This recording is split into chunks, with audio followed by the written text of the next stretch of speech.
Hello, readers. Welcome back to Read Aloud.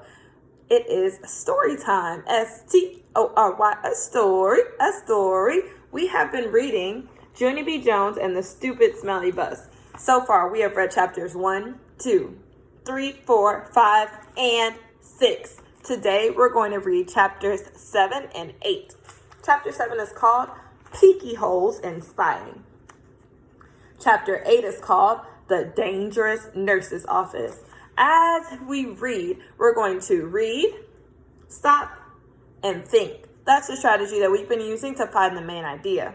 We find the main idea by making inferences. We put clues together to figure out what the author doesn't say. We figure out the main idea. That's what the story is mostly about. We're going to read, stop, and think to make inferences about the main idea of the story. Chapter 7, Peeky Holes and Spying. After a while, I started to get a little bit thirsty. That's what happens when chalk sprinkles in your throat. I would like a drink of water, I think, I said. Then I put my hands on my hips. Yeah, only what if somebody sees me at the water fountain? Then they might call the stupid smelly bus to come and get me. And so I better not go. I stomped my foot. Yeah, only I have to go, because there's dumb chalk in my throat.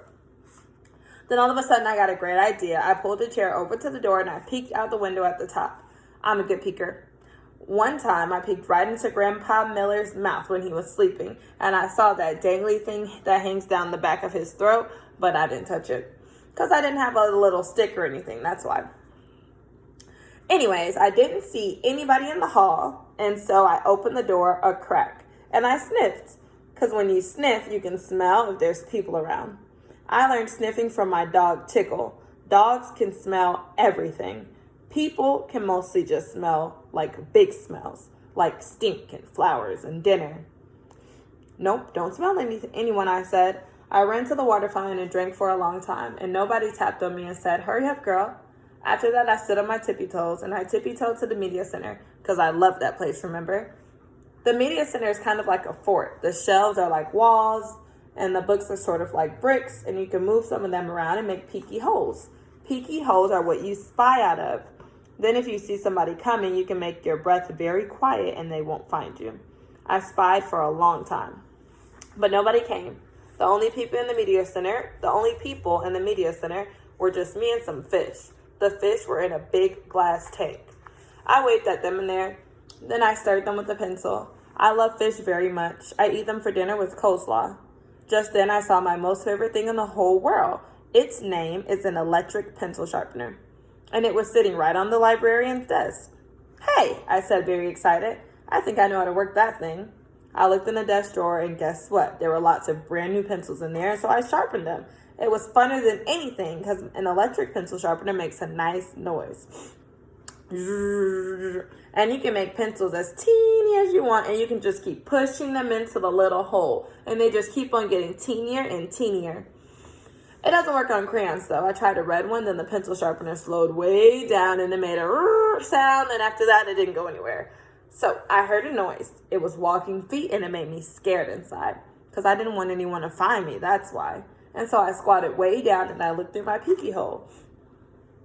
Let's pause to figure out the main idea. What's the main idea in the story now?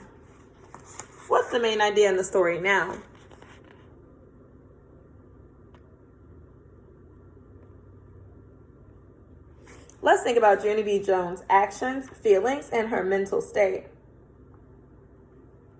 We'll also think about her character traits.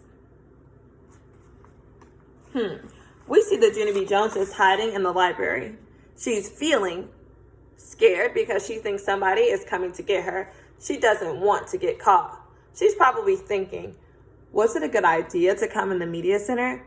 Was it a good idea to hide here when I know that somebody could be looking for me or somebody might find me?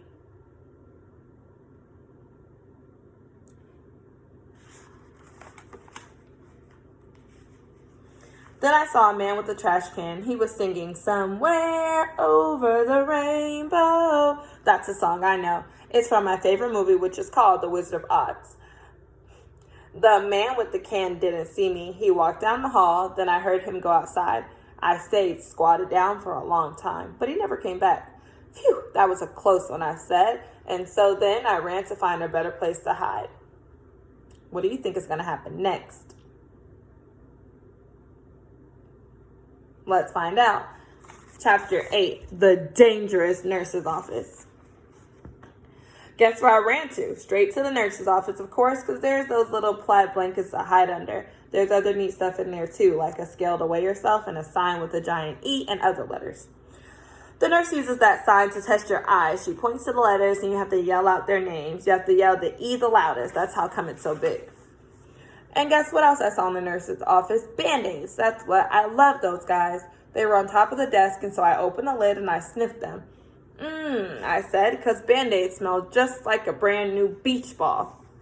I dumped them out. They were the most prettiest Band-Aids I ever saw. They were red and blue and green, and also yellow, which is the color I hate. And they were different shapes, too. There were squares and circles, and some were that very long kind, which are called tangles, I think. I put a green circle on my knee. That's where I fell down on the sidewalk last week. It's mostly all better now, but if I press it very hard with my thumb, I can still make it hurt. After that, I put a blue tangle on my finger. That's where I got a splinter from the picnic table. Mother pulled it out with tweezers, but there's still some table in there, I think. Also, I put a red square on my arm. That's where Tickle scratched me because I got him all wound up. Just then, I saw the nurse's purple sweater. It was hanging on her chair. I put it on. Now I'm the nurse, I said. Then I sat down and I pretended to call the hospital. Hello, hospital. It's me, the nurse. I need some more Band-Aids and some aspirins and some cherry cough drops. Only not the kind that make your mouth feel freezy. And I need some lollipops for when kids get needles. And also, I need a little stick or something in case I have to touch that dangly thing that hangs down your throat.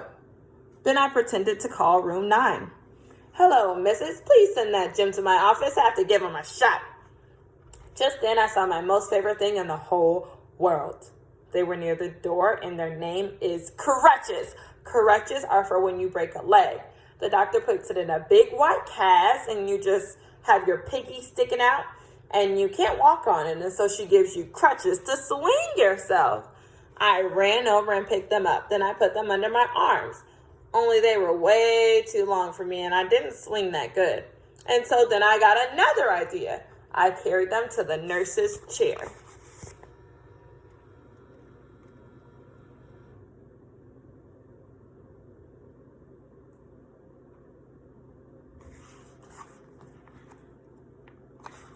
I climbed up there so I was real tall, and then I put the crutches under my arms, and they fit just right.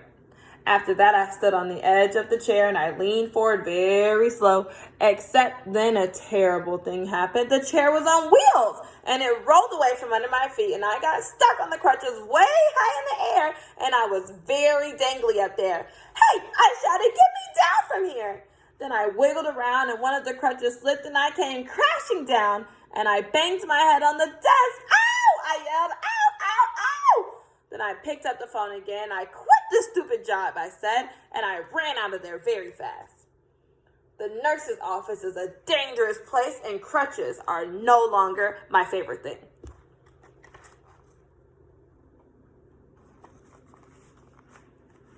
What was the main idea in that part of the story? What is the main idea in the story now? What are Junie B. Jones' actions? That's right. She picked up some crutches. She put Band-Aids all over herself. She's playing in the nurse's office. What are her feelings? That's right. Junie B. Jones feels super, super angry because she hurt herself in the nurse's office. She fell and bumped her head. She's probably thinking, wow, I thought I liked the nurse's office, but it's not as fun as I thought it was going to be because I hurt myself. Tomorrow, we're going to read our last 2 chapters, and we're going to figure out what happens to Junie B. Jones after she leaves the nursing office. Today, as good readers, we talked about the main idea. We made inferences about what the main idea was based on Junie B. Jones' actions and feelings, what she was thinking inside her head. I can't wait to finish the story tomorrow. Have a good one.